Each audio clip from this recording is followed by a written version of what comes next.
non-alert thing doesn't work. It's something wacky with my Mac. Okay. Yeah, so we're at 1. Shall we do this? Alrighty, sounds good. Hi, everyone. Thank you for joining us this afternoon for our applicant mistakes in medical school applications.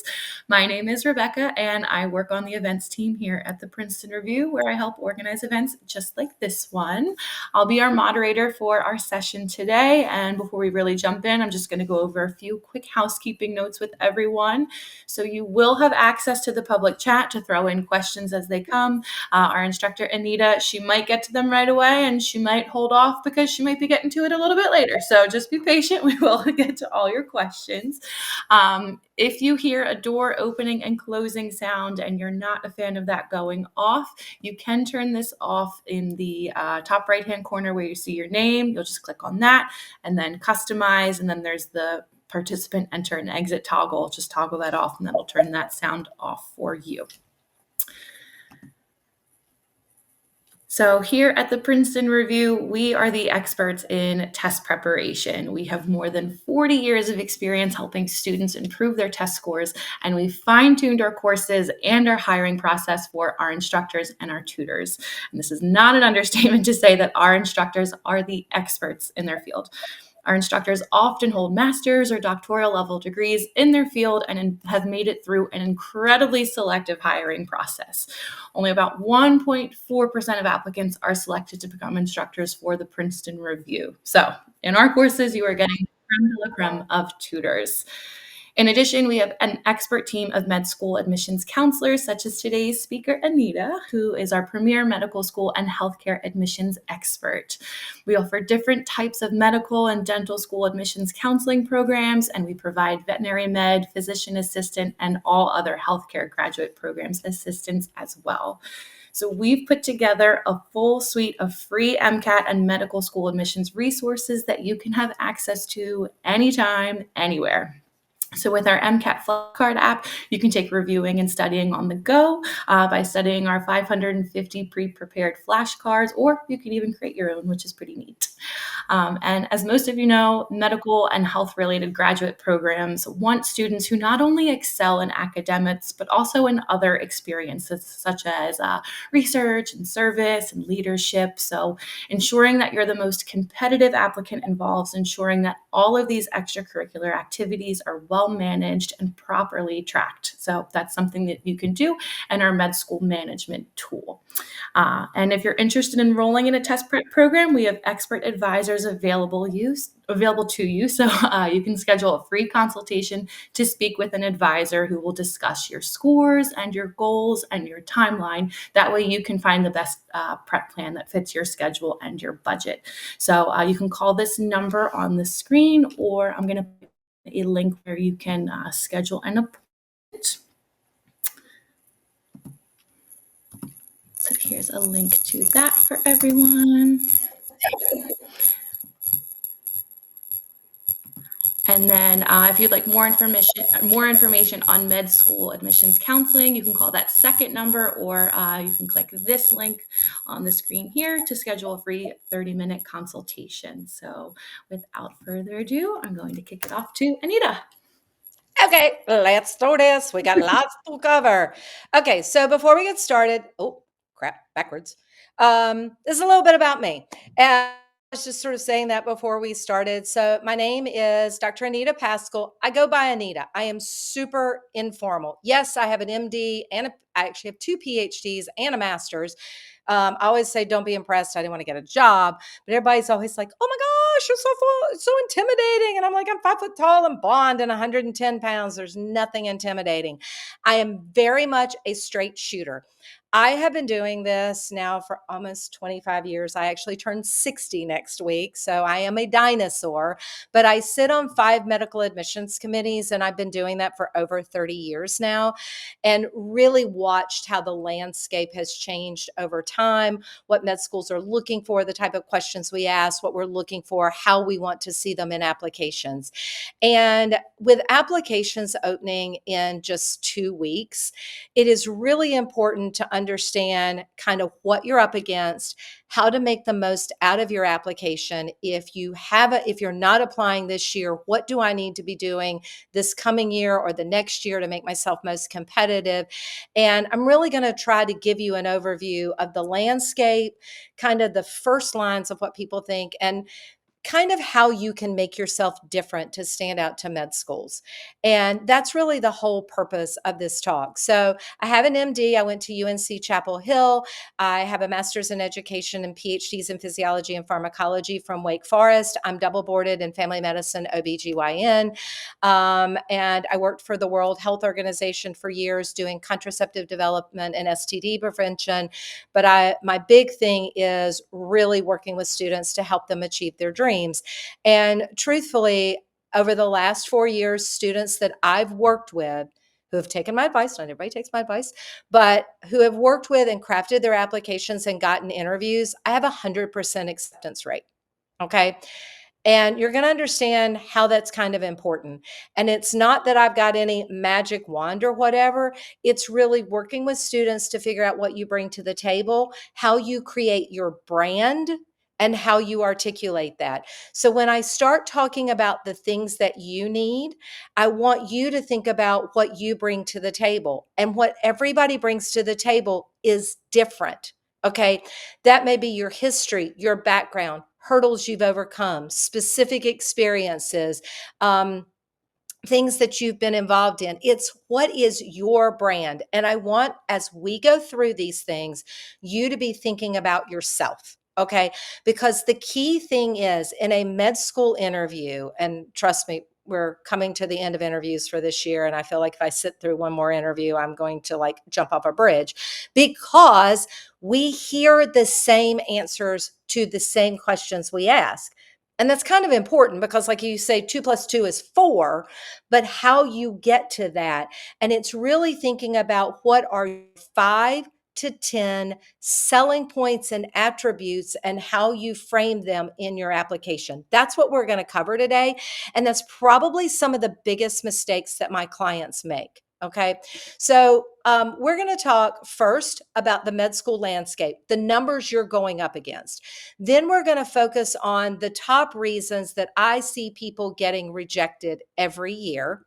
Okay. And then how we can help you succeed, which we kind of already highlighted in the beginning, but it's really figuring out how you fit in. So before we do that, I want to kick off our poll. Rebecca, if you can take care of that, does that show up here or do I do So that or? that will show Okay. up on the side. I got you. You got me? All Mhm. right. If you guys can answer that real quick so we can get rolling into the down and dirty of why we don't want to make those mistakes. So as the choices come up, if you could just select which category you fit into, this is strictly for me to understand in my audience today, like how many of you guys have already applied and we're coming to that, oh my God, I didn't get in, or I'm getting ready to apply. What am I going to do in the next 2 weeks to make me the most, or I'm applying in a couple of years. What can I make myself more competitive to keep from making those mistakes? So what do we look like out there? Oh, I don't see any answers. Are they under me? Okay, so we've When do got you plan to apply? about 40% this upcoming cycle. We've got about 4% already applied, 15% next application cycle, and about 10% in the future 2+ years. Okay.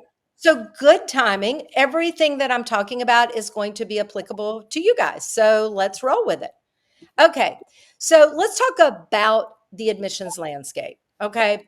Now, more students get denied every year than are accepted. And interestingly enough, last year, 2023, was kind of a down year. We had fewer applications and a little bit higher acceptance rate, but every year the acceptance rate runs between 40% and about 44%. Okay. Year before last, coming out of COVID, we had this massive influx. We had like 60,000 applicants. And so the acceptance rate was 36%. Last year, we rebounded a little. I think there were some disgruntled folks. So we were more in the 43 range. On an average, it's typically 40% to 42%. So basically, last year we had just shy of 53,000 applicants. The AAMC always touts this med school applications. That's all of these applicants and the total number of schools that they applied to. The average number is 7 to 15 schools that most people apply to. My clients typically apply to about 20, about 25 if they do MD and DO. But last year there were 52, close to 53,000, that's easier to say, applicants with 22,000, just shy of 23,000 matriculates. If you notice, more people are denied than are accepted. That is the key thing. Most of our pre-med applicants are bright people, high achieving, and getting into college was a no-brainer. You may not have gotten into every college you applied to, but you got in somewhere. Med school with over 50, with up to 60% of people being denied, more people are going to be left behind. And we say on a great year, you apply to 20 schools to get 5 interviews for 1 acceptance, and that's a great year. This is very different from college, so it's important to know what you bring to the table and what you're up against.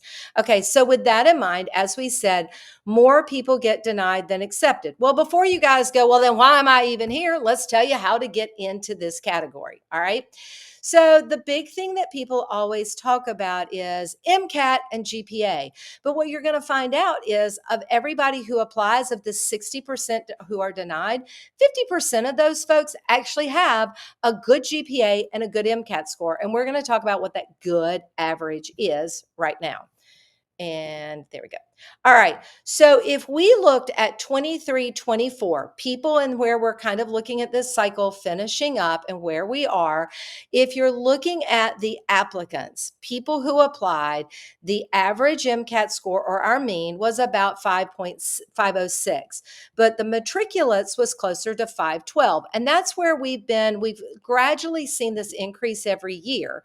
Okay. The mean GPA was 3.6. The matriculates, people who were accepted and went to med school, we're looking at 3.77. And if we're looking at our total number of applicants, and this is actually the year before because we don't have these numbers yet. So if you see, this is actually about 5 points higher than the average of people who applied.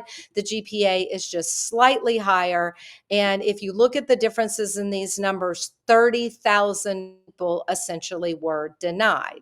Okay. The competition continues to get higher. The admissions committees do consider the totality of your application. But here's the thing, the average med school is going to get 10,000 applications. And yes, that's on a 4-point scale. Thank you. That was a good question. That is based on a 4-point scale. The AAMC does not consider A pluses. It only considers, and which is crazy to me, they don't consider A pluses. A plus and A are both 4.0, but they consider A minus, B plus, B minus. Don't ask me. I don't make the rules. Okay. But with 10,000 applications that you have to whittle down to 300 to 500 for an interview for 100 slots, you're looking at about a 1 in 100 chance of getting an acceptance. And we've got to whittle that down. So our first line screen is always a numeric screen. So school has their parameters. So when you're searching for schools, the mean, not the range. And I know people do that all the time. Okay, but for example, like at Duke, where I may review for, with an average MCAT score of 520, 521, they may have a range of 500 to a perfect score. Well, there are a lot of external factors that figure into that lowest score. So you really want to put your target schools based on the mean. We generally say when you're building your school list, take your MCAT score. And then for target schools, about 2 points, 1 to 2 points on each side of that mean range will become your target. Safety schools will be slightly below that. But in reality, if you're looking at 60% denial rate, there's really not such thing as a safety school. Your reach schools will be 4 to 5 points above your MCAT score from their mean. And that is for private schools. Okay.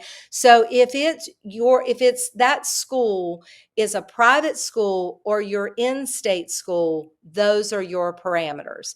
If it is a public school and you are out of state to that public school, target is 4 points above your mean, reach is 5 to 6. Hopefully that makes sense. GPA, there's because of just the numbers of where we are, we typically say zero point 0.1 above or below your MCAT score, and then reach schools will be like 0.2, but a lot more people, as you see, fall into that GPA range. Much higher emphasis is placed on your MCAT score. And I will tell you guys, I never liked this component. One test score should not determine your future because it is a good reflection of whether or not you're a good test taker. But unfortunately, it does. I will tell you this trickles down because med schools figure that strong MCAT scores will be reflections of strong board scores. Strong board scores determine residency placement. Residency placement determines our overall school ranking. So it's not like an altruistic thought behind that. It's sort of based on where our school ranking is and the dollars we get. There is some variability for underserved, underrepresented populations. So if you are in a special category, please by all means use it. I often get people who go, I'm first generation college, I'm Hispanic, I don't want to check that and figure, you better check every category that will be to your advantage because med schools have quotas they're looking at and there are standards for that. So where the average matriculant MCAT score was about 512 for Hispanic or African American populations, that can be anywhere from 506, 507 median. So by all means, use any particular category that puts you in an underrepresented population because we need tomorrow's physicians to reflect the entire population, not just categories. All right. So it is a numbers game. A low MCAT score kills the greatest GPA. All right. 32% of rejections for the most part are based of that 50% are based on that MCAT score, about 18% on the GPA. But the other 50% of that 60% rejected is based on those other qualifications, most commonly experiences. And the two reasons I see most commonly are not enough clinical and not enough service, but we're going to talk about that in more detail. So what are the 7 reasons that people with good grades and good MCAT scores get rejected? It does come down to the fit, demonstrating the core competencies and where they are. Now, up until this past year, the AAMC had 15 core competencies, but that is now gone. It has been updated, and here are our new core competencies that go into effect this year. So when you're writing your experiences, you want to make sure you speak to your capability in all of these areas as much as possible. So I'm going to give you a good example. Research is not required for med school. However, it is highly desirable. Some schools expect it. And I will tell you that most med schools think that critical thinking and quantitative reasoning and scientific inquiry are not met unless you have some type of active research.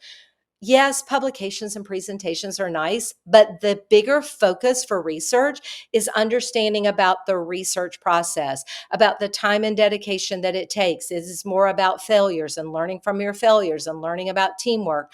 I love research because it hits so many categories because you may train other people in the lab. You learn about teamwork. You learn about communication, presenting your research. You get critical thinking. So understanding what an experience brings to the core competencies and your understanding of what it means to be a physician. That to make medical advancements does not happen overnight in the lab. It takes years of dedication and failures and costs to get you there. So it's understanding what you bring to the table, understanding how it fits with the core competencies, and then how you articulate that in your experiences, your personal statement, your secondaries, and your interview, because it's all the package. Every freaking year, I get people who are like, I just want the perfect personal statement. I'm going to tell you right now, probably the least important part of your application. GPA and MCAT screen. Second line screen is the grid of your experiences, and it is literally the categories that the AMC or AACOMAS or Texas give us to fit things into, how long you've been involved in that, how many hours you've inputted, and how you describe what you did. And I'm going to tell you, I did do a rejection review last year for anyone with below a 3.8 and a 518 MCAT. And every time I could pull their old application and go, way you wrote it, what you said, how you calculated your hours. 3 years ago, I had a student with a 4.0 GPA, a 524 MCAT, great experience, who came to me after being rejected. And I looked at his application after speaking with him and I said, wait a minute. You've volunteered with hospice for the past 4 years for 30 hours a week. But when you listed your hours, you listed 4 years for 30 hours total. When I went back and pulled the dean's evaluation, he was rejected for not enough service because of the way he listed his content. So it's important not just what you bring to the table, but knowing how you enter this information. Quick tip: if you guys did not attend my January on personal statement and experiences, make sure you go back and watch that video. It's in our archives. But important is not just the category, but how you name it. So understanding that the average med school is going to scan your experiences. So here's an example. Instead of naming your experience research, thanks for nothing, research assistant, parentheses, RA, doll lab, oncology, wet lab research. Okay, you got 60 characters, maximize it so I read and know what you do. Maybe it's a service involvement, but you also had leadership roles. So maybe you say, um, such and such committee, or let's say Boys and Girls Club. I don't know. And then you write event leader, tutor, mentor in your experience name. So we know what we're looking for in your description. Okay. When you're doing your hours completed, make sure you are complete and you group together wherever you can. You have what in the world am I doing? You have 700 characters, maximize them and use them. You will get 3 most meaningful with an additional 1,325. Tell us what you did. Tell a story. Make it engaging. All right. And I'm going to go through why people mess up. And the first is right here: failure to complete non-academic requirements. All right. Again, I had a student the other day. Why do I need to do clinical? Why do I need to do service? I'm going to tell you why. Okay. We recommend a combination of shadowing and hands-on clinical. In terms of shadowing, we want a minimum of 100 hours combined total shadowing in 3 to 5 different disciplines. One should be primary care. It is, and I always have my students group all of their shadowing into one category.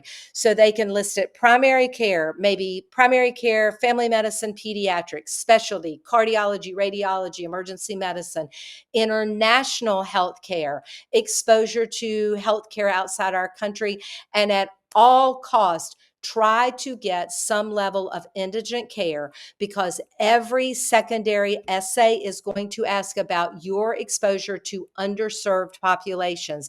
Volunteering in a free clinic, volunteering in like a Appalachian Service Project or a remote area medicine clinic or a border clinic. Get exposure to underserved populations. Google for your area for free clinics, healthcare for the homeless, underserved clinics, anything where you could volunteer to better understand the barriers that those with limited access face in getting healthcare. The bare minimum is 100. The average last year was 350 total shadowing hours. Bring that to the table, combine your shadowing together. If you shadowed in high school and you shadowed those same people in college, you can start those dates in high school. But if you list them individually, you list nothing from high school, only if you combine it and continue it into college.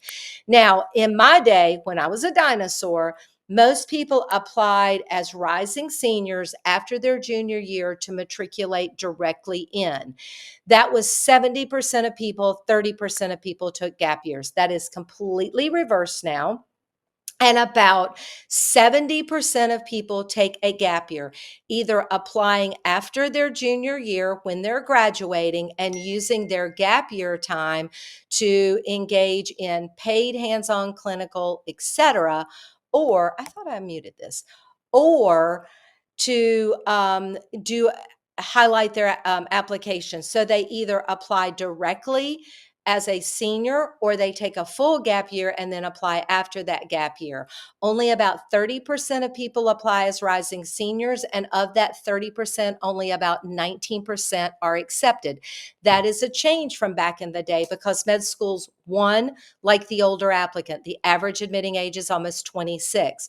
Two, they like people who have been outside the academic bubble and worked actually a job with other people, and they like people who have worked in healthcare. So oftentimes people either have more difficulty getting paid hands-on clinical with school and everything else, or they just haven't gotten that exposure. I actually worked as an MA all through college. So by the time I was a junior, I had over 4,000 hours of clinical. That's the exception, not the rule. A lot of people are like, oh, I'm graduating college early. I graduated college in 3 years. I got a double major. Not impressive to us. We would prefer the seasoned applicant. And you can graduate early, but use that additional time. My daughter graduated college at 19, took 2 years off, took her MCAT, worked as an MA before applying to med school. All right. So, what about other non academic stuff? Things like study abroad. And study abroad is not about studying abroad, it's about cultural appreciation. So, you may articulate that with your family heritage. You may articulate that through international travel or medical mission trips that you've done, or maybe a short summer abroad study time. It is about exposure to people different than you, not about the study abroad process. Teaching and tutoring. Always seen as an attribute, not as much because you're doing the great service of teaching and tutoring, but as a future physician, you've got to be able to communicate with your patients so that they can understand. You can give out all of the treatments in the world, but if your patient leaves your office and doesn't have a clue about how to treat their illness. I used to have this all the time when my parents were still living and they would go to the doctor and I would say, what did they say? And typically what I would get back is, um, I got this medicine and I think I've got something with my heart or whatever. Being able to take complicated information. And so we like tutoring your peers. We like tutoring the underserved with like the Boys and Girls Club and working with underserved youth to understand their hurdles to gain an education.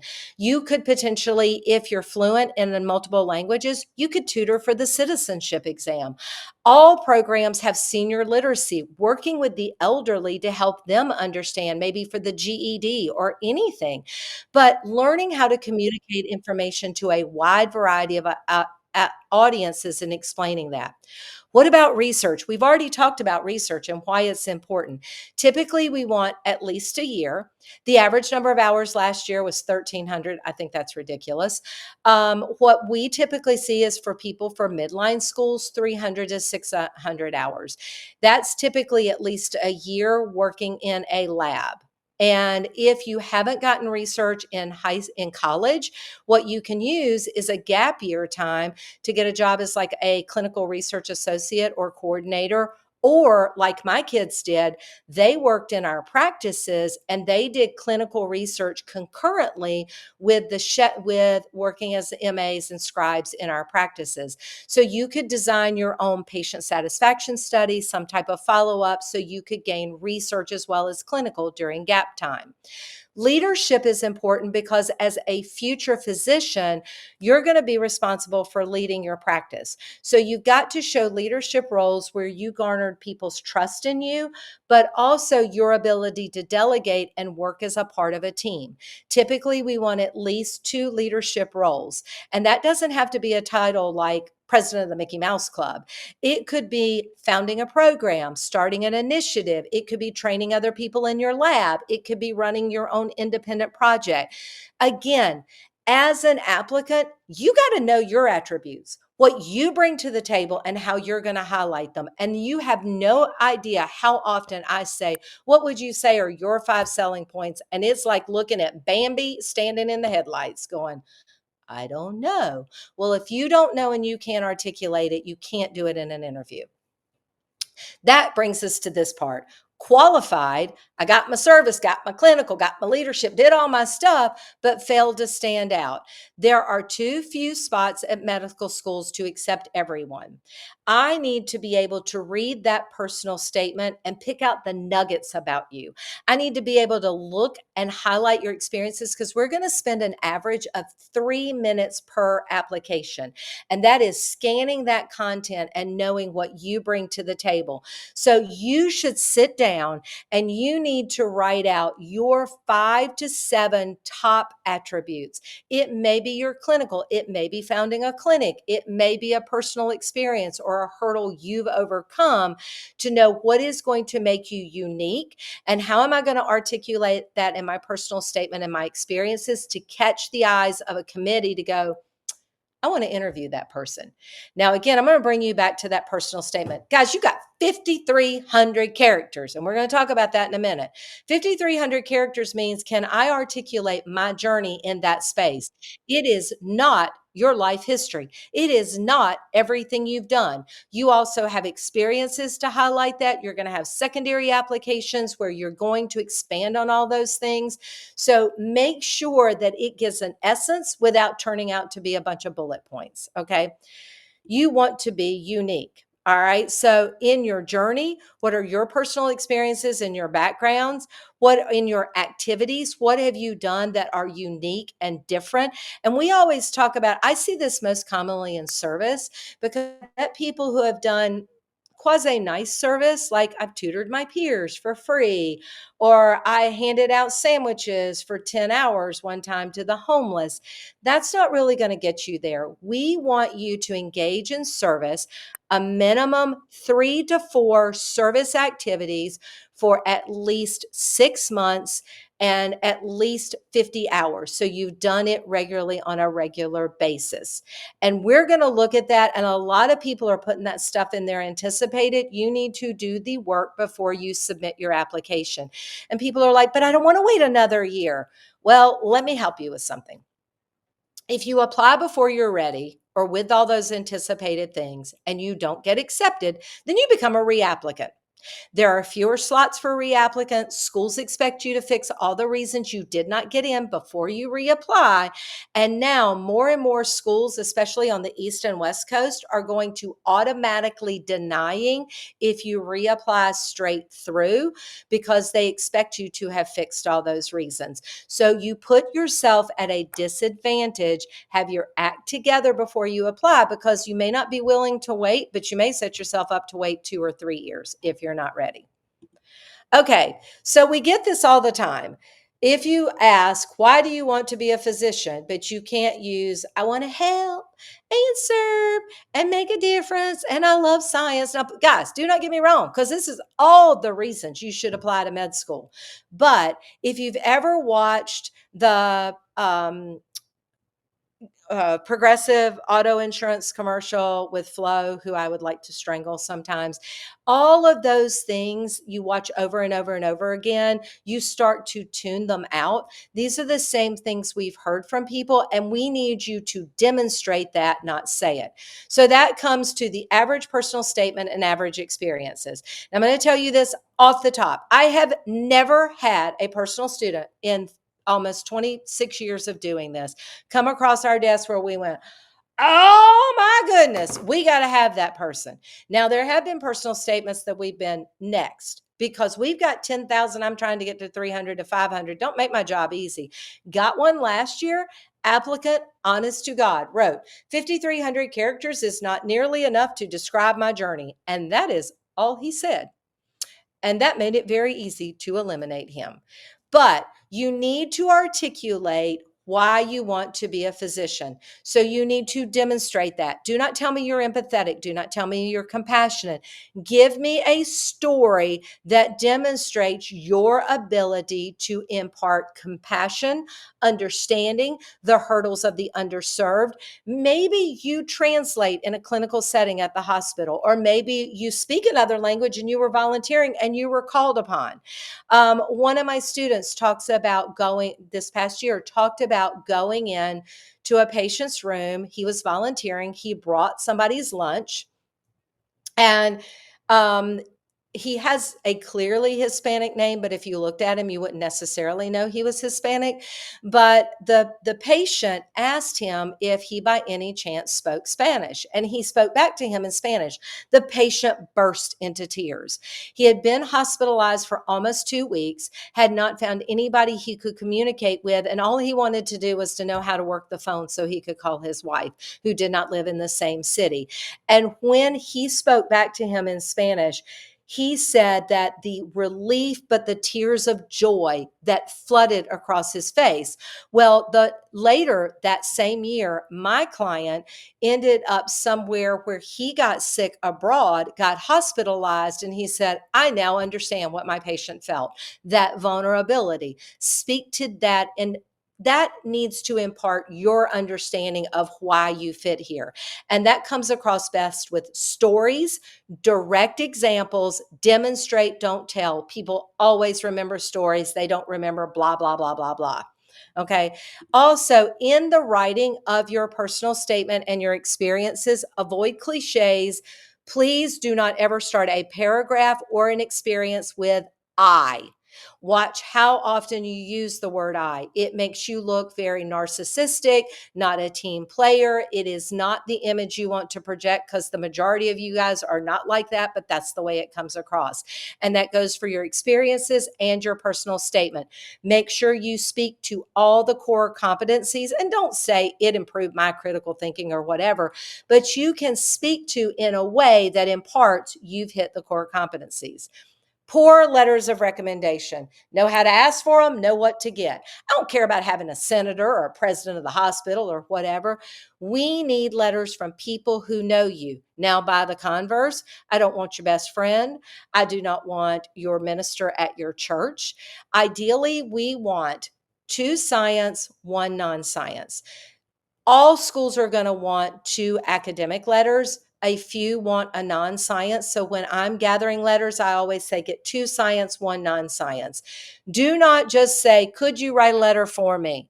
Send them and have a conversation or an email or a phone call. Provide them with your transcript. I always say provide them with a resume, or what we have are your applicant strengths set list. Always think about your experiences by this mnemonic: class, clinical leadership, academic service, and social. Break out your attributes into all of those areas, so I know how much research, how much shadowing, how much hands-on clinical, how much tutoring you've done.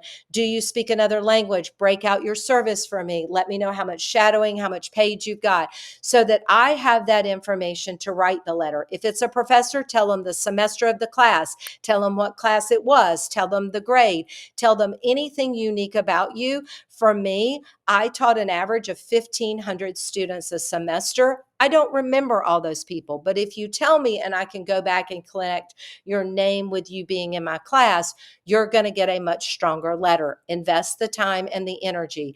I always say letters of rec should be asked for no later than January. Give them a deadline of April 30th. That way they trail into May. You are fine, but you have the ability. You do not have to have all your letters in by the time you submit your application, but a good rule of thumb is to shoot to have them all in by the end of June. If your school has a review committee that writes a letter on your behalf, use them or be able to explain why you don't use them.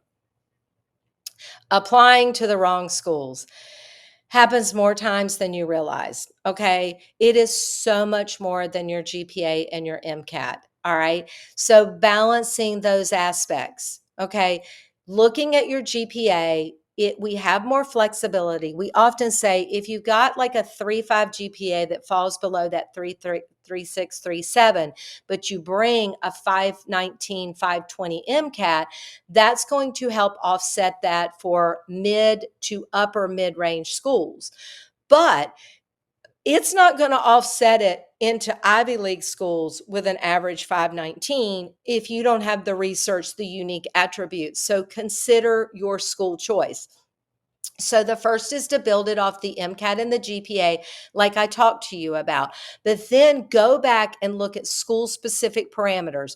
What is their mission statement? The number of in and out of state students they take. Do they require research? What are they looking for hands-on clinical? Again, building a school list, because I get people all the time who are like, any place that will take me. And that's really not where you want to drop $500,000 and spend 4 years of your life. Are they public? Are they private? How many in or out of state? Where do they fit into your bandwidth? I probably could have gotten into X number of schools, but I did not want to be in those areas. And I will tell you, I often joke because there are few secondary essays and few interviews where at some point you will not get asked, why our school? And I truly wish, because we all have different reasons why we would pick a school, but I am waiting for the day when the student goes and has, typically, as we say, the kahunas to say, why our school? Because I want a white piece of paper that says MD on it. Because truthfully, the truth is, why your school? If you will offer me acceptance, I want to get in. But you need to look beyond the stats and just those reasons and come prepared for that. Underestimating the time to complete secondaries. Did a rejection review yesterday. Student worked with me, applied to 40 schools, got 40 secondary essays, because 90% of schools now all automatically generate secondary essays because it's a lot easier that way. And if you read the fine print, it will say, if you do not meet our screening criteria, you will not be evaluated. One of my schools didn't open 70% of their secondary essays last year, and it was very clear. And that's basically like, thank you for the donation to our admissions office for your application fee. So if you're figuring, so many people think, oh, primary application, I'm good. Oh, no, you just starting. This is a year-long process. Primary application goes out in May. You want to submit as soon as applications open or as close to that as possible.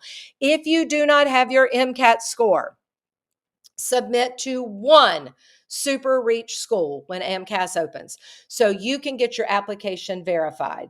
If you're not happy with your MCAT score and you decide to withdraw, you're only a reapplicant to that one school.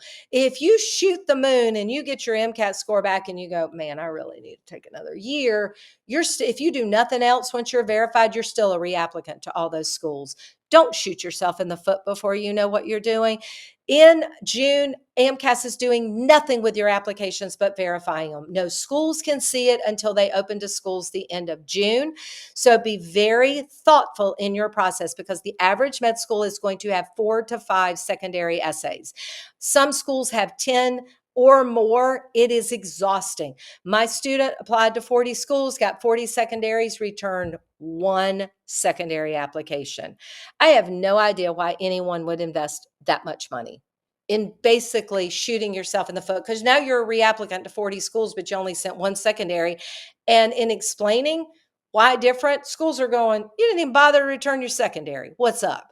So be thoughtful in the process. We said the average is 2 to 3 weeks from receiving a secondary to return it, unless the school specifies differently. I work at a school where you've got 7 days. It is clear cut, 7 days, period. So you want to prioritize. You want to look at the number of essays. What can I be able to do in 2 to 3 weeks? And ideally no later than the first to second week of August to return all of them. Schools vary. I always recommend getting your primary application in. Use May and June to pre-write core essays that schools typically ask. What are you going to do in a gap year? Hurdles you've overcome, anything else you want the committee to know. Build the 8 to 10 core essays and then just revise those among schools, but be careful about copying and pasting between schools, because every year I'll be reviewing at Chapel Hill and I hear how much you want to go to Wake Forest. didn't reread that secondary before you sent it out. So be careful with those common mistakes. The most successful students, as we say, pre-write ahead of time. The same guidelines apply here. Be clear in your thought, watch cliches, talk in an active tone. When we say why this school, I have all of my clients build a school list, and in that school list, they list 2 reasons for why this school, so you can be very specific. And I'm going to tell you, please avoid in those secondary why our school telling me how you get exposure to early clinical. Every school does that. Talking about your mission statement to the underserved. Every school asks about that. I want specific reasons, programs, attributes, and why your background fits with our school population in those questions. Blowing the interview. Oh my gosh. Okay. The interview can be, once you get to the interview process and you've been granted an interview, the school says to you, this is our acceptance of your GPA and your MCAT. It may not be in our metrics, but all other things considered, we want to look at you. In that interview process, it can count to up to 60% of your total score when you go before a committee.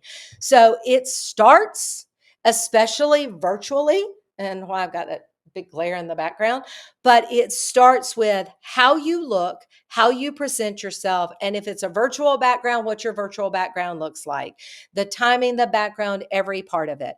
So the first is number 1, knowing how you look. Dress professionally. And I read some tips on interview prep for virtual interviews, and it was like, be comfortable from the waist down. One of my interviewers specifically tells the person to stand up and back up to see if they're wearing pajama pants. It should be a suit. That means girls and guys alike. For guys, it's in this order: charcoal, navy blue, and charcoal, navy blue, and black. My mind just went blank. I am doing a webinar in July where I will go through all of this, but key things: have a suit. If you don't have a suit, buy a suit, get it tailored. If you can't afford one, go to a secondhand store. There are lots of great suits there. Get it tailored. Do not wear a white with a very monochromatic tie. You want a power tie that makes a statement, and ideally an pastel sort of range shirt that matches and blends with that tie and that suit. Women, I do recommend no collared shirts because the collars never lay correctly. I recommend a straight or scoop neck blouse underneath your suit so that it lays very cleanly underneath your suit. Your background should be engaging. It should not be a stark white wall. It should not be one of those virtual backgrounds because it's green screen and you're always going in and out of it. And you want to have something interesting. I always say have a green plant in the corner. I don't know what there is about green, but if you watch YouTube videos, there's always a green plant. Have something that represents you behind you that might create a talking point. And do not do your interview in your bedroom unless you can situate yourself that nobody had any idea it was your bedroom. Please, please. I don't know how many virtual interviews and I've been like, okay, nice girly poster and your bed's unmade and you got a door in the background and a window blaring in at me. Know what you bring to the table. Your goal will be in answering your question. You answer the question, you highlight unique attributes about your background or that particular question. So if it's what's your most meaningful clinical experience, you can say, I've had a lot of opportunities to engage in over 500 hours of clinical shadowing in primary and specialty care. And for the past year and a half, I've worked as an MA in a dermatology practice, but probably my most meaningful clinical experience actually came while doing a clinic for the underserved in the Appalachian Mountains where I met. And then you talk about something because your interviewer is going to remember 4 to 5 key things about you. Those most often come from a story that you intertwine into your answer and feedback. Always talk with your interviewers, not at them. So many people just rattling off some stale, boring politician speak. Engage with me.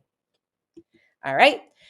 That all comes into all of that. Blowing the interview, tell your unique story. You will get the copies of our the link to this will be available to you, but I want to leave the next 12 minutes to answer our questions. We've already highlighted this. Our job is to help you get into your dream school, so we can do that with great grades through our tutoring tutor.com program.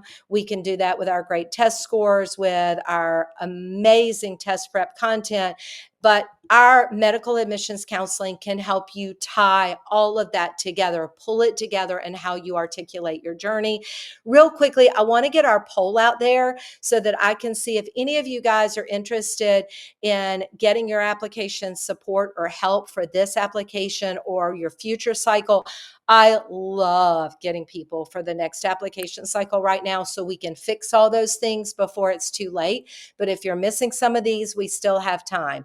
So if it's okay, if we could launch and get that real quickly for you, I would like to go ahead and start answering questions. I'm going to zip into the personal chat, try to scroll all the way up here and see if we have any questions. Did anybody post any questions in the chat? And I'm going to start scrolling that so I can answer those. And if you haven't put your question in, go ahead and add it. I know it was a lot. It's like sensory overload, and that's why I'm here to help answer all those questions. So we've got our contacts for everything, and I'm scrolling. If y'all quit coming and going from the classroom, I might could get to some questions. Looking for our public chat. I don't see any questions. I saw the one about the GPA. Rebecca, if you've gotten that while they're answering it, and if you saw any question, Maya's question. Ah, crap, Alex. How did I miss Maya? Dang it. If you can find Maya's question, because I see somebody said Maya's question because I missed it in my scrolling. Do career EMS count as clinical? Does it have to be volunteer? Okay, so EMS counts as hands-on clinical, be it volunteering on EMS or paid. And that's an important attribute. Shadowing versus hands-on clinical.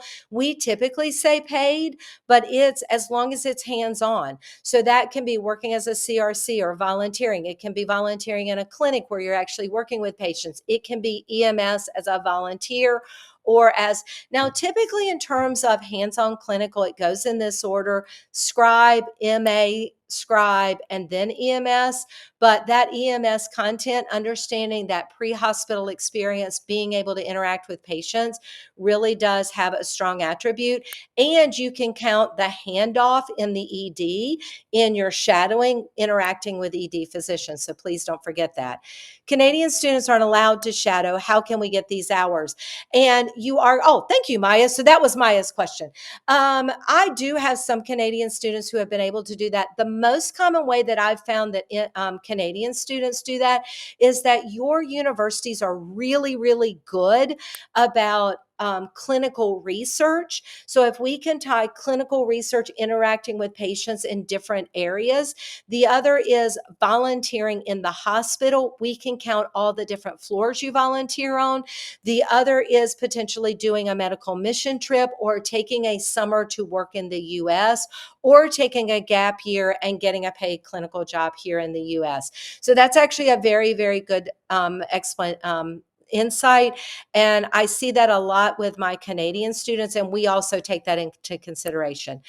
Does clinical research count as clinical experience? Yes, it does. And Nadine, this is the wonderful way because we can double count it.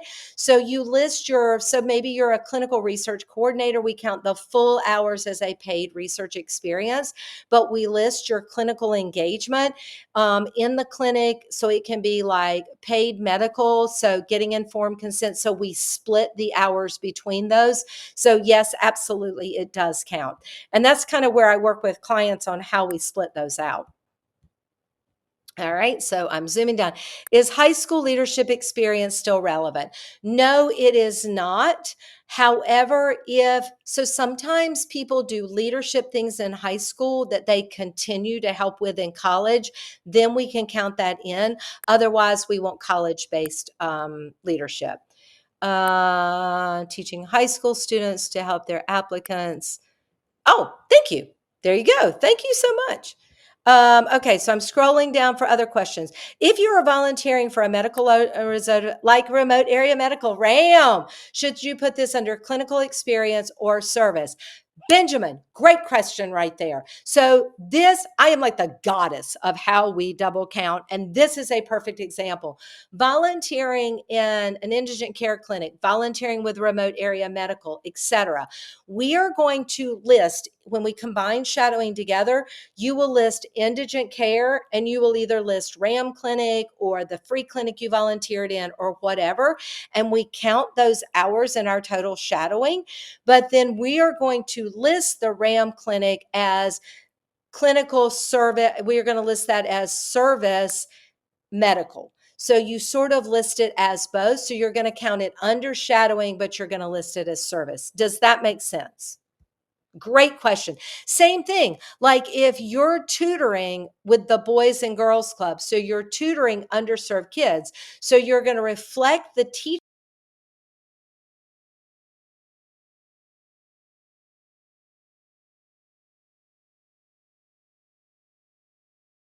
Yes, this is being recorded and it will be available to you guys. Oh, you got that. Thank you, Rebecca. You are so on top of things. Okay, I'm scrolling. Outside of the two science and non-science, are additional letters seen as irrelevant? Oh, dear God, no.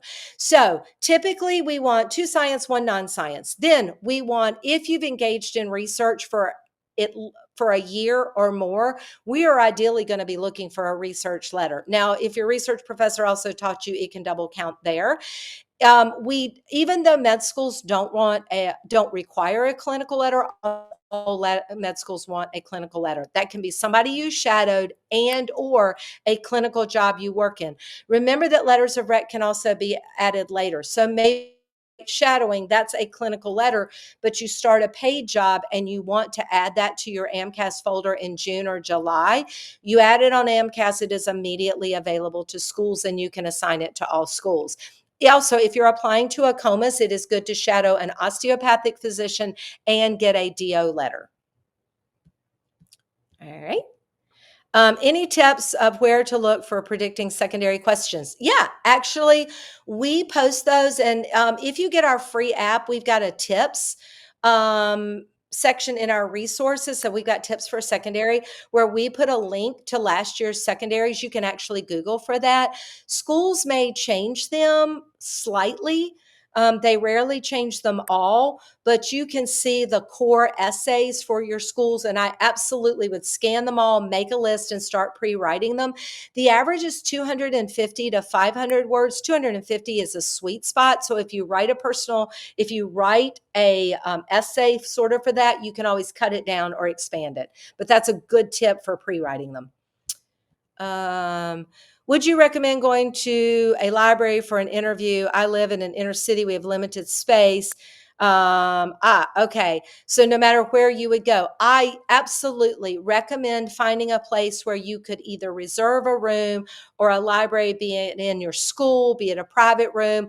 A lot of like print places or whatever have private rooms you can reserve, but absolutely finding a place that will be quiet, without distraction, without noise, with good lighting. So yes, absolutely.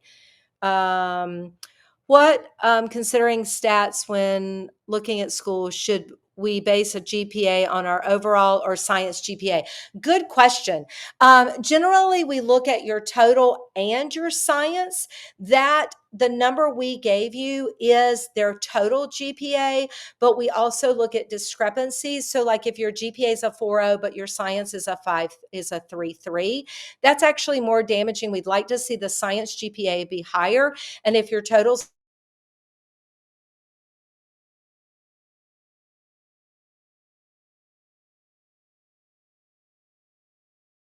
letters of rec can be a humanities of any type, like a psych, a soc. Generally, like it could be an art professor, it could be an English professor.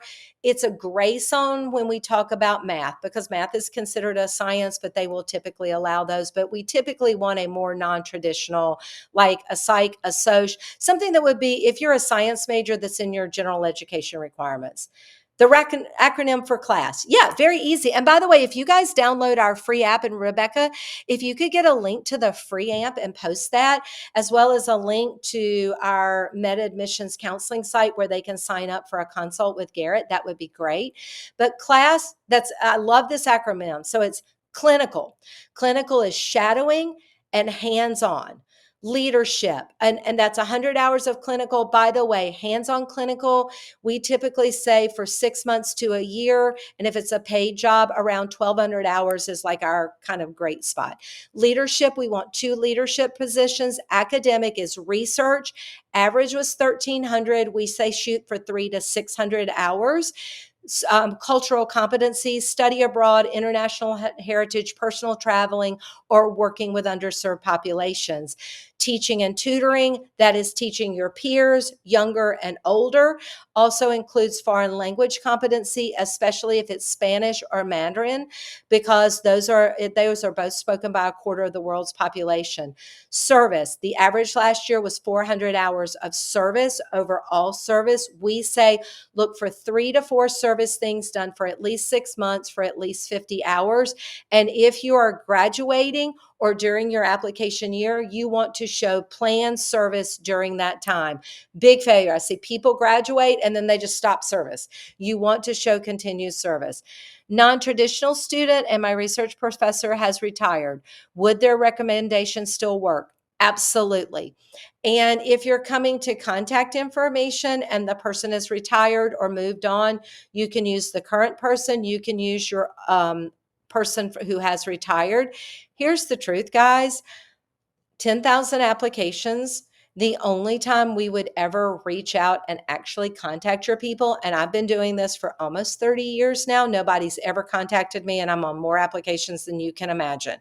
We contact people when your information looks ridiculously false, like you lying like a dog. All right. Had a girl the other year listed 4,000 hours for every fifth of her 15 experiences. And I was like, child, do you just want them to call your contacts? So I worked in starting a clinic for a physician in Columbus, Georgia. That's cool. I was going to ask them for a letter. What are your thoughts on this? Oh my God. How awesome would that be? Clinical, leadership, founding, service, ingenuity, working, thinking outside the box. Absolutely would be a great letter. Should I try to hide my arms on my tattoos in an interview? I have no face tattoos. I have a tattoo also. Which I actually got my 60th birthday present to myself. It is recommended that you hide your tattoos, especially for women, if you're wearing like a suit coat or if you're going to take your suit coat off. Again, I don't care. Generally, for small piercings, we say they can stay. So, like if you have a nose piercing or 2 ear piercings, as long as they're not too conspicuous, I generally recommend switching out a nose ring for a stud. I have a stud. Doesn't bother me, but there are some old fuddy-duddy dinosaurs on committees. So you want to be groomed. You don't have to shave your beard. Just make sure it's well kept. Any strong advice for reapplicants? How to improve your personal statement? Great question. Reapplicants, make sure you fixed all the reasons that you did not get in. If it was MCAT score, you've retaken your MCAT. If it's your GPA, you need to have completed a minimum of 1 year of master's level coursework before reapplying or a master's program. You should never be starting a master's program when you're reapplying. And that's because or you're applying first time, because you will not have any grades until most of us have made our decisions, December or January. It is of no benefit to us. Also, we will almost universally reject if it's a 1-year master's, because we figure like if we accept you, you're gonna drop out. I had somebody tell me that the other day. I've started a PhD program. Well, then you need to not apply. Oh, well, what if I just tell them I'm going to drop out if you accept me? Oh, well, then you're really asking us to deny you. Improving your personal statement. Many people think it has to be completely rewritten. No, it does not. Your personal journey should not have changed that much. Your experiences should be updated and corrected for the points I gave you, but they should not be completely new. Your personal statement should be your catch, your 3 to 4 paragraphs that discuss your journey and your conclusion that references your start. For reapplicants, be it starting that concluding statement or directly before you get to that, it should be a couple of sentences that say, this is a perfect example. Although I would have loved to have received an acceptance during my prior application cycle, this additional time to accrue hands-on paid clinical, to really engage in more community oriented service outreach, to work as a clinical research coordinator, have all truly enhanced my understanding of the path I enjoy to plan to partake on, blah, blah, blah. You just need to acknowledge all how you have used this year to strengthen your application in one sentence or less. The rest of it can be minor tweaks. Why do med schools think about master's degrees after not having a great GPA in undergrad? We think a lot of that because it demonstrates your ability to do graduate level coursework and can tremendously offset the undergrad GPA.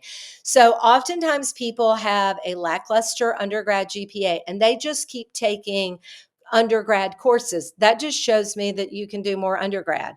If you do a post-bac program to address your prereqs, that's fine. But if your GPA is your issue, you need to do a 1-year master's or a 2-year master's. It does not need to be a thesis-based program. If you're limited on research, doing a 2-year where you can get research can help you out. You complete the first year and you can complete the second year while you're applying. You don't have to do the whole thing. Or a 1-year master's. And by the way, they can be online or in person, but they must be a science-based master's program, not a public health, not anything, outside that discipline, a science-based curriculum. Canadian students aren't allowed to shadow. How else can they get the hours? I answered that one, Rebecca, so we're good.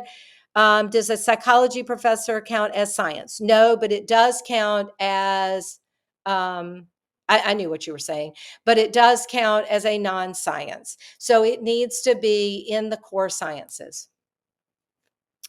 Was that because shadowing clinical opportunities are limited, it's straight up unavailable to Canadian students. What should Canadian residents do? If I did not answer that, let me know again, but I spoke to how many Canadian undergrads really they get their students actively engaged in ongoing clinical research in the hospital. So they get their research, and that is typically patient facing. If you shadow in a hospital, that counts. If you could do an international mission trip, if you could come to the US to get a paid clinical job, if you could utilize outside resources. And then the other thing is use your own physicians. Ask your own physician and your parents' physicians if you could interact with them for a couple of half days or even just engage during your visits. And I told you that MCAT schools and med schools in the US understand that restriction for Canadian residents. I was recommended to keep my personal statement to around a page or so to be concise, but I was wondering how long you spend reading through a personal statement. Well, you need to keep it to the character limits. It's 5,300 characters, which is about a page or a quarter of a page. And so and that was a great question. If we're going to spend 3 minutes on an application, we're going to scan the coursework, just look at, boom, GPA, MCAT, where they are. Okay, they're good. I am going to look at that experiences breakout and make sure they split the metrics. And then I will spend a minute skimming that application to see how it all looks. And so, but then now I want you to understand, once you get to an interview, now those are the nuances of like, do we want to offer an interview? Do we want to extend a secondary? When you get to an interview, most schools split it this way. You will have 2 people to present you to committee. It will be one person who was in your interview, and they will do a summary of how they rate you from your interview. And then there will be typically somebody who is assigned to do nothing but really dig through and review your application. So you'll get a much more of a basis like that. But if you're talking about getting a nuance for, do we want to interview? Do we want to offer a secondary? About 3 minutes. And then we will typically review that when we grant an interview. So that's why it's so important that you get those nuggets in your personal statement and your experiences. How did the tell me about yourself in an interview? Sarah, I'm going to come back to that when we talk about the interview, and we do that in our interviews. But that is such a good question. Typically, people think that tell me about yourself and why medicine should be the easiest. They are actually the hardest. And we'll talk about the parameters, but typically an answer should be a minute to a minute and 45 seconds. They typically range from 45 seconds to 3 minutes, depending upon the question. But the tell me about yourself is not a regurgitation of your application. I can read, I ain't stupid. I want it there. I want to know about you. I want to know about where you grew up. I want to know about your siblings and your parents, any hurdles that you've overcome. I want to know what your childhood was like. I want to know about an impetus that probably led you to understand or not understand medicine. This is an opportunity for you to bring up unique things about you and things that people may not know. I have an applicant who I just started working with who does stand-up comedy. How freaking cool is that? And how great that might be to have a dynamic with your patients and a joke that you might tell or wherever you are. So understanding that. How can you boost your pre-med GPA? So that is done by either reading core prereqs that you got a C minus or below. But from that, do not go back and repeat undergrad classes. Get your, well, if you've already graduated, get that 1 year master's in a special master's program. Do admissions committees weigh clinical experiences differently based on how much direct patient contact? Like, would a scribe be more passive an experience than an MA or EMT? And that's actually a really good question. So, why is scribing seen so favorably? Because you have to interact and engage with the patient to get that pre visit information. Then you have to engage with the physician to pull in what their conversation is and the diagnostic plan. So, scribe is considered very beneficial because it's a lot of the nuances of the MA. The MA, yes, you're taking vitals and maybe you're doing procedural, but almost all scribes do that. So, it's often the blend that is seen more. And that's why EMT is often not seen as strong because it's not kind of like in the clinic or the hospital. But for me, I really see it as great hands-on engagement because you're in the field understanding the pre-hospital experience.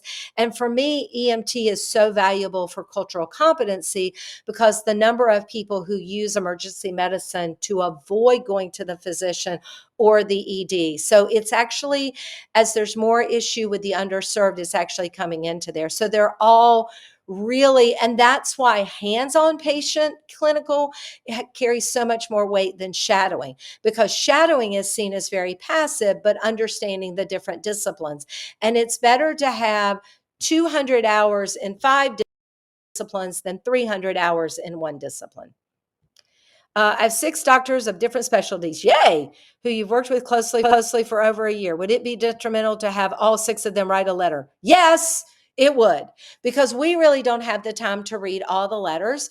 It is generally recommended 2 science, 1 non-science, 1 research, 1 clinical, at a max 2. If you've worked with one and shadowed one, we could have a perspective on that from that different perspective, but typically not more than 2 clinical letters.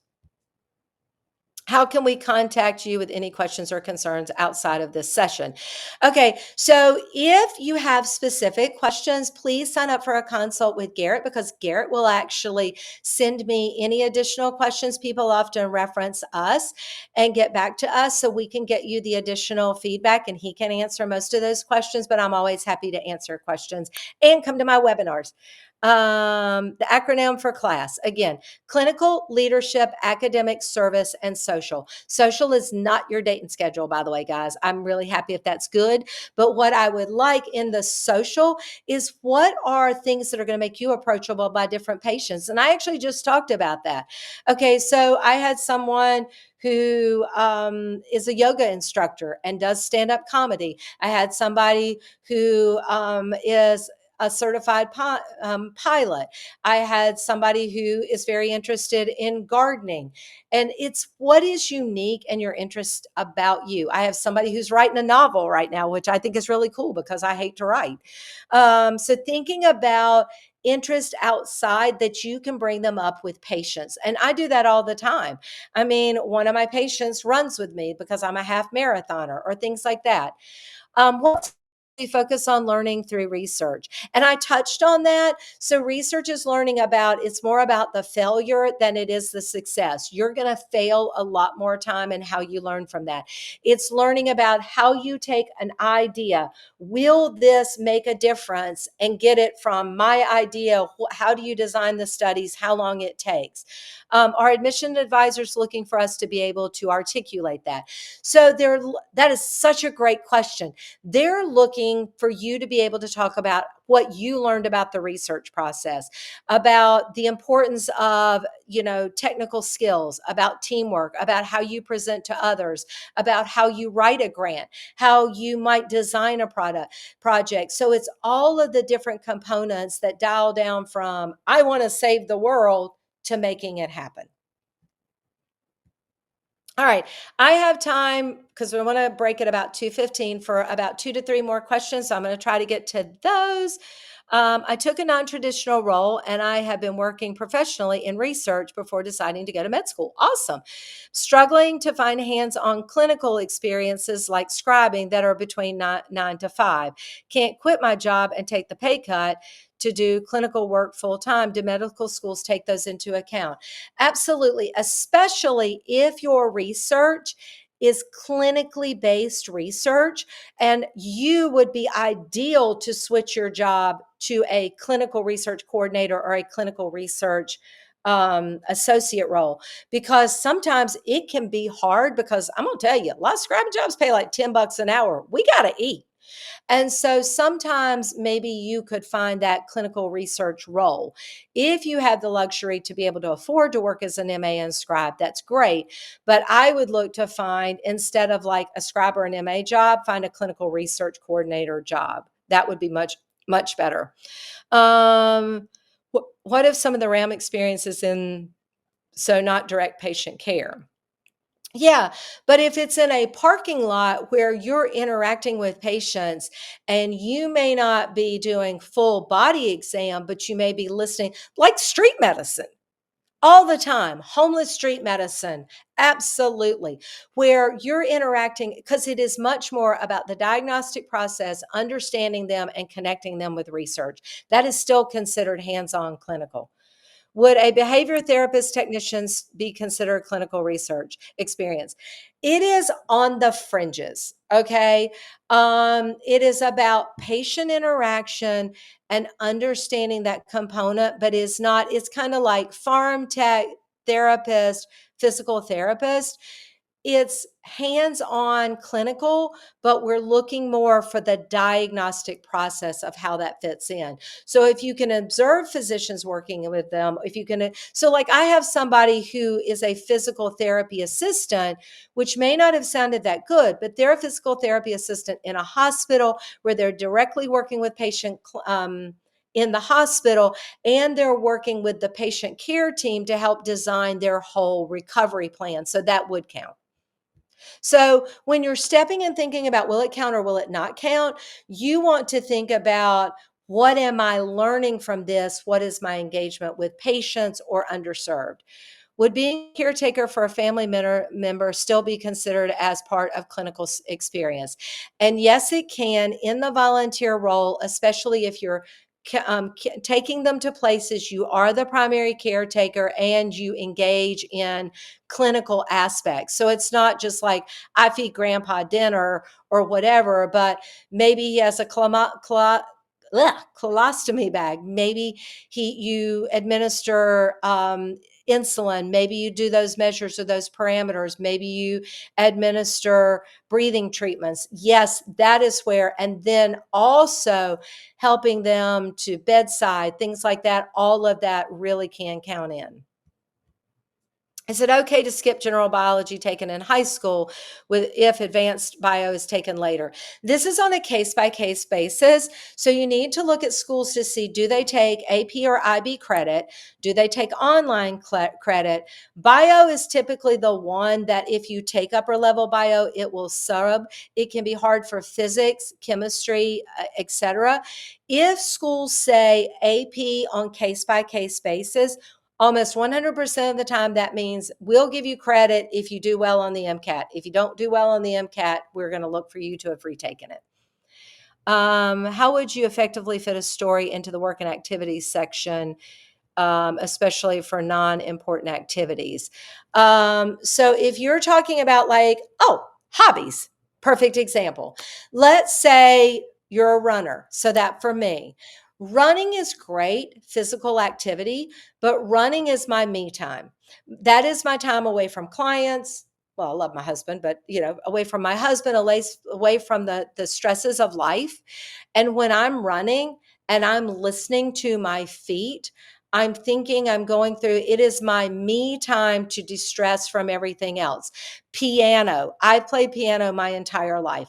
My mom used to tell me she could tell what kind of day I had in school by what I played.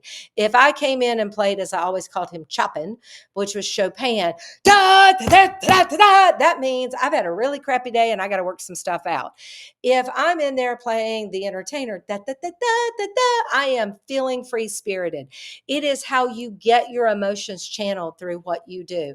And another great example, there's a program called Finished Ends. And one of my clients does knitting, and she does knitting for finished ends, where people have had loved ones pass away and they find uncompleted work from them. And these people take those, finish the ends, and give them back to families. Like a kid, the grandmother was crocheting a sweater for a child. The mother found it, gave it to them. She finished it, and now her son now has that sweater. How that could all tie into a story. Develop a strong relationship with professors. If my research professor knows me well, would that be considered enough of a science letter? We're typically looking at how they've taught you in a class and your accountability. So if they can demonstrate teaching you something, that would count. Man, y'all got lots of great questions. I'm just not sure I'm going to get to the end.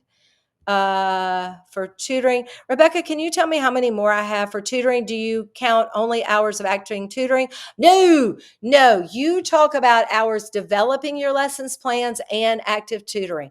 Benjamin, dude, you got some great questions. People miss this all the time. Like if you're a TA or a tutor, you need to count your times creating your lessons plans as well as active tutoring. And you speak to that in your discussion, by the way. What color suit would you recommend for women? Women, this is great because we got a lot more latitude. We always like the charcoal or the blue, but women, you have more latitude, so you could use like a lighter suit with a power shirt.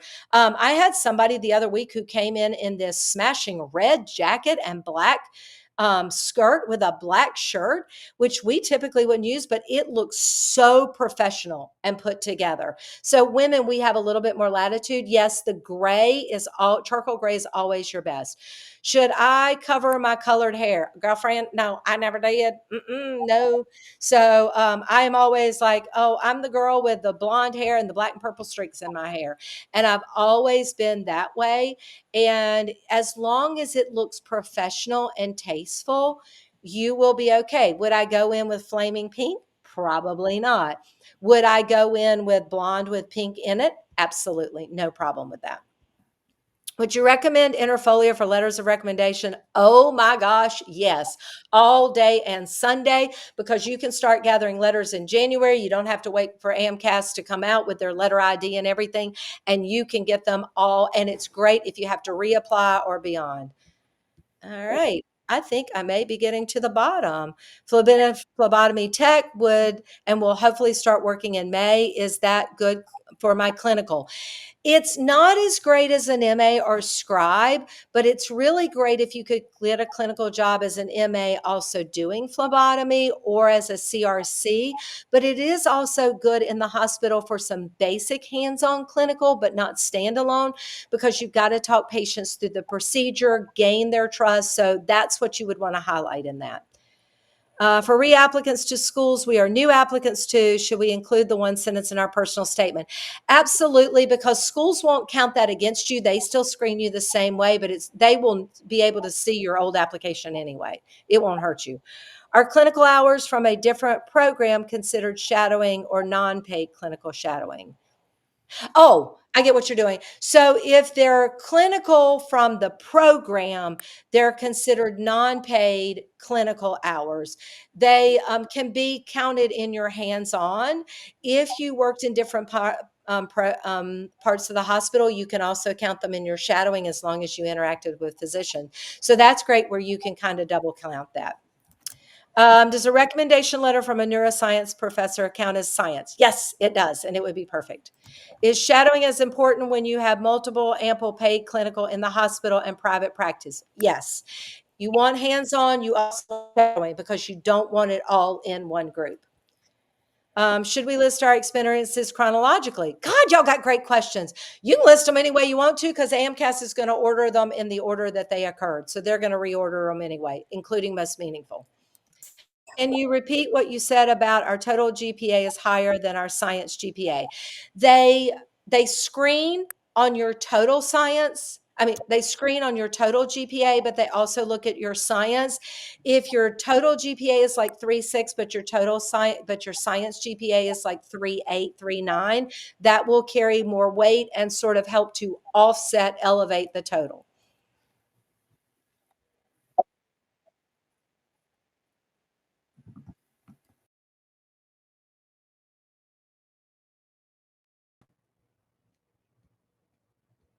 Thank you guys for sticking with me so long too. How much do the 30-minute? No, the consultation, I don't know about the test prep consultations, but scheduling a time with Garrett for him to talk to you about what you have and what you don't have and what we might help you with, those are free. We also do reapplicant packages and applicant assessment packages, and those are $800 where you get a full review of your prior application or your standing. And if you decide to buy a package, 100% of that cost is credited back to the package that you buy. So it's actually no risk if you end up using our help. Is that everything? I think it is. Shadow. I have a professor, then began to shadow them. Do I use them as a clinical or a science letter? That actually would cover us both if they could speak to both. Drop a link as to where we can watch the recording. You guys post the recording for folks, and if folks are enrolled in the free app, we send it actually out to you guys. Student portal at Princeton Review. Oh, look at you guys helping each other out. I like you people. Finding the recording, please find it at Rebecca on point. Do you have any recommendations if we have a science GPA that's lower in our overall GPA besides taking undergrad courses to cover our prereq or more science classes? Yes, if your science GPA is a little bit lower, but you don't need a full master's and don't waste your time in that, prior to your application or during your application year, you could look to take 2 to 4 online science-based master's programs as a non-degree student, or do like a certificate program, which is 4 classes. So you could take 1 or 2 in the summer, 1 or 2 in the fall or spring when you're applying. And those are awesome for letters of continued interest. So you can say, since submitting my application, I've actually taken 3 master's level courses and got a 4.0. Yes, it will for free. So go find Garrett. He's the bomb diggity. What if a letter of rec is dated 2023 to 2024? You're perfectly fine. Typically a year or old is fine. Yay! I got everything. We're a little bit over, but I appreciate you guys sticking around for me. I think I answered everybody's question, and you guys have been freaking awesome. Hope some of you guys sign up for consults with Garrett because he is amazing. And I would love to help you guys either as a premier counselor for you guys or with one of my other counselors with one of our comprehensive package. I hope you guys have a wonderful day and you found this somewhat helpful because that's what I'm here for. Thanks, Thank you guys. so You're the much, best. Anita. Thank you. And Have a then good one. you too. Everyone, we're going to have an MCAT trivia session tomorrow afternoon. So if you'd like to join us for that, here is the link to register. We hope to see you there.